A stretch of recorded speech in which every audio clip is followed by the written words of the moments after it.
beberapa kali kejadian bahwa putra-putri beliau datang ke tempat asrama kami mengatakan ada sisa makanan nggak.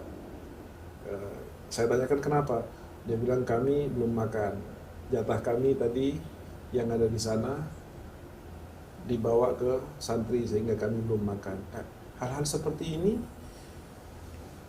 seringkali terjadi sehingga kami membuat betul-betul cinta kepada Habib Umar.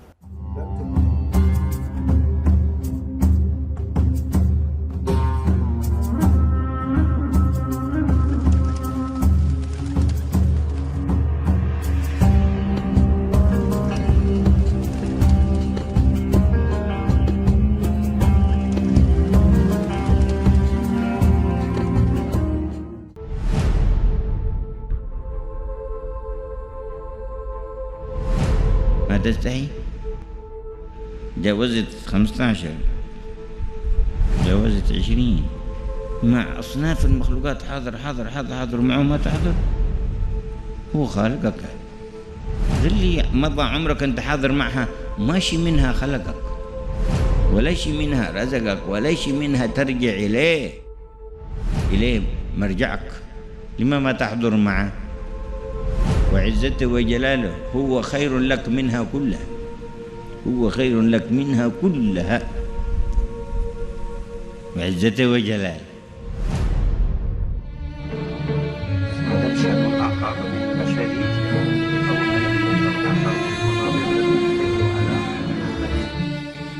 لن يسبقوا قلبا قابل محمد بهذه المقابلة، وسيتمنون أن يكون أحدهم حذاء في رجل صاحب هذا المقام. سيتمنى هؤلاء أهل الرئاسات والحضارات والتكنولوجيا أن أحدهم يحوز لحظة من لحظات صاحب هذا القلب وصاحب هذا المقام، ولن يجدوها. كل من مات منهم مقطوعا عنها لن يجد ولا لحظة من هذه اللحظات، لكنها تهب على قلوب يصطفيها الرحمن، يغرس عظمته في تلك القلوب فتحب محمد.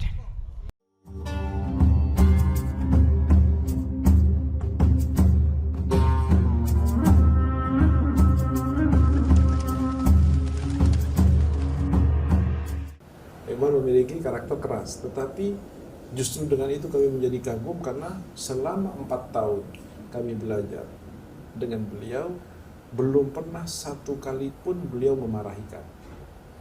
Jika ada hal-hal yang tidak berkenan atau tidak pantas yang kami lakukan dan itu perlu dinasihati, beliau menasihatinya secara umum pada saat pelajaran-pelajaran rohani sore hari, semua murid berkumpul. Beliau menyampaikan koreksi-koreksi tersebut sehingga tidak ada satupun yang merasa dipojokkan atau direndahkan dengan nasihat tersebut. Pertanyaannya, efektifkah ini? Saya jawab ya. Kenapa? Karena kami sudah terlebih dahulu dicintakan kepada beliau. Hati kami sudah cinta kepada beliau. Melihat bagaimana sikap beliau terhadap kami, menganggap seperti anak sendiri, bahkan lebih daripada keluarga sendiri. Beberapa kali kejadian bahwa putra-putri beliau datang ke tempat asrama kami mengatakan ada sisa makanan nggak. Saya tanyakan kenapa, dia bilang kami belum makan, jatah kami tadi yang ada di sana dibawa ke santri sehingga kami belum makan. Hal-hal seperti ini seringkali terjadi sehingga kami membuat betul-betul cinta kepada Habib Umar. Dan ketika ini sudah menjadi dasarnya, maka kami terbawa kepada satu suasana di mana kalau kami melanggar bukan takut kepada beliau, atau saat kami akan melanggar peraturan beliau, ketentuan beliau, bukan kami merasa mumpung tidak ada Habib Umar, tidak, tetapi kami merasa bahwa kami tidak tega untuk menyakiti seseorang yang betul-betul sudah mencintai kami dan kami juga mencintai beliau. Itu suatu hal yang sangat luar biasa sekali yang saya dapati dari sosok Habib Umar bin Hafid selama 4 tahun kami belajar bersama dengan beliau.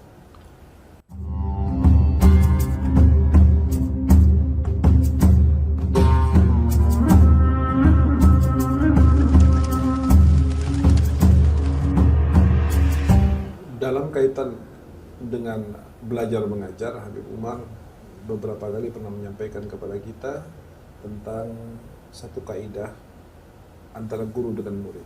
Beliau mengatakan, jadilah kamu ayah sebelum kamu menjadi guru.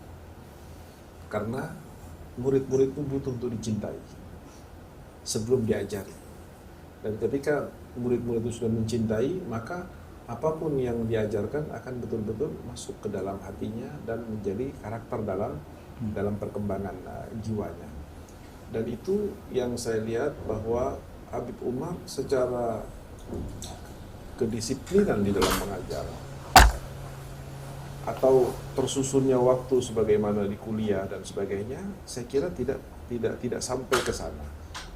Terkadang kami diliburkan belajar karena harus menghadiri ulama yang sedang sakit. Terkadang pelajaran kami ditunda karena kami harus berkhidmah kepada suatu acara yang diadakan oleh salah satu pesantren atau ulama. Namun kenapa kok sebagian orang menilai bahwa kami memiliki keberhasilan di dalam menempuh pelajaran selama di Tarim? Beberapa faktor yang saya kira itu akan menentukan. Yang pertama, bahwa Al-Habib Umar mengajar kami dengan ketulusan cinta. Beliau betul-betul menganggap kami sebagai anak-anaknya sendiri. Dan yang kedua, beliau menjadi contoh yang sempurna di mata kami. Tidak pernah kami mendengarkan nasihat beliau atau arahan beliau, apalagi perintah beliau, terkecuali Al-Habib Umar menjadi orang pertama yang mengerjakan apa yang telah diajarkan atau diperintahkan. Dan yang ketiga, Al-Habib Umar ketika mendapati muridnya salah di dalam mengerjakan atau salah di dalam bersikap, beliau dengan penuh kasih sayang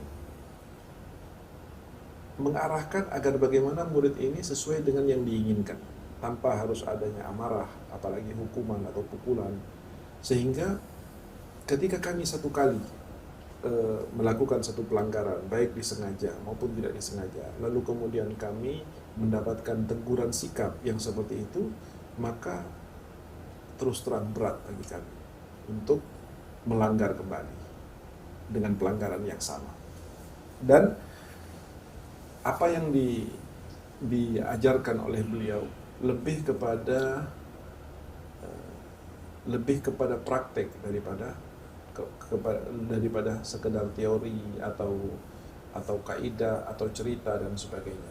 Sehingga ketika kami mendengar cerita-cerita kebaikan, akhlak, etika, keilmuan dan sebagainya, maka kami selalu mengatakan, seakan-akan engkaulah orang yang sedang kau ceritakan. Padahal bukan beliau. Dan itu sudah ada referensi di buku-buku dan pernah kami baca. Tapi kebaikan-kebaikan yang dikerjakan oleh para salafun saleh seringkali kami dapati itu ada pada Al-Habib Umar. Dan yang ketiga, bahwa Al-Habib Umar adalah seorang ulama. Dan ulama itu pewaris para nabi. Ketika Nabi Muhammad SAW tidak menyisakan satu bagian waktu di tengah malam dalam munajatnya kepada Allah SWT, terkecuali berdoa untuk hidayah, taufik, ampunan terhadap umatnya, maka sudah selazimnya para pewaris Nabi itu melakukan apa yang dilakukan oleh Nabi. Dan ketika itu memang dilakukan kemudian oleh Habib Umar mendoakan secara umum umat bagaimana dengan murid-muridnya yang menjadi tanggung jawabnya dan menjadi tugas kesehariannya sebagai amanah dari orang-orang tua yang ada di Indonesia. Maka saya yakin bahwa jika dianggap keberhasilan dari murid-murid beliau, ini tidak lepas daripada doa-doa beliau di tengah malam. Apalagi sering beliau mengatakan, jangan pernah kau lepas di tengah malam untuk menangis kepada Allah, karena doa di tengah malam itu bagaikan panah yang tidak akan meleset sasarannya. Itulah kira-kira kenapa Al-Habib Umar memiliki murid yang alhamdulillah, walaupun tidak keseluruhan, tetapi kita bisa melihat di beberapa tempat murid-murid Habib Umar yang bisa memberi dan diambil manfaatnya oleh masyarakat Indonesia. Yang terakhir, bahwa Al-Habib Umar selalu membawa kami kepada para ulama-ulama yang lain. Dan setiap kami dibawa kepada para alim ulama, baik di Yaman sendiri ataupun di luar, Habib Umar selalu memintakan sambungan baik tauhid dan batin kepada ulama-ulama tersebut akan murid-muridnya. Dan ini saya yakin menjadi salah satu sebab keberkahan yang diterima oleh kami, karena banyaknya ulama-ulama, para orang-orang soleh yang beliau kunjungi bersama kami, dan kami seakan-akan diberikan oleh Habib Umar kepada mereka untuk juga ikut bertanggung jawab di dalam membina lahir dan batin kami, khususnya kelak pada saat kami pulang ke Indonesia dalam menjalankan estafet tugas dakwah.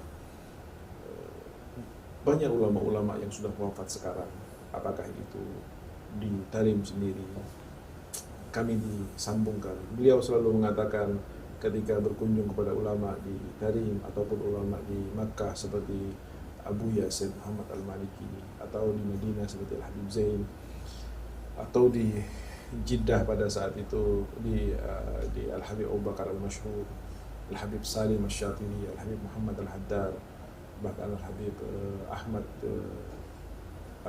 Ahmad Al-Mashhur bin Taha Al-Haddad.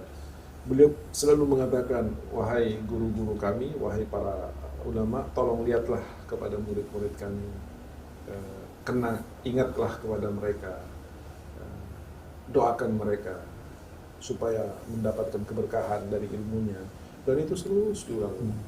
Dan ketika ada 10, 20, 30 ulama-ulama besar, para aulia, salihin yang mendoakan kami, jika dari 31 saja ada yang diterima doanya oleh Allah Subhanahu wa taala, maka itu kebahagiaan buat kami sebagai murid-muridnya. Apalagi kami yakin sekaliber sebesar Al-Habib Muhammad bin Alawi Al-Maliki, Al-Habib Salim Al-Syatiri, Al-Habib Zain bin Sumit, Al-Habib Abu Bakar Mashhur, ketika mendoakan kami dan kenyang kami dengan doa-doa mereka, maka itulah yang menyebabkan keberkahan yang bisa kami miliki dan lalu dirasakan oleh orang-orang di sekitar. Ya Arhamar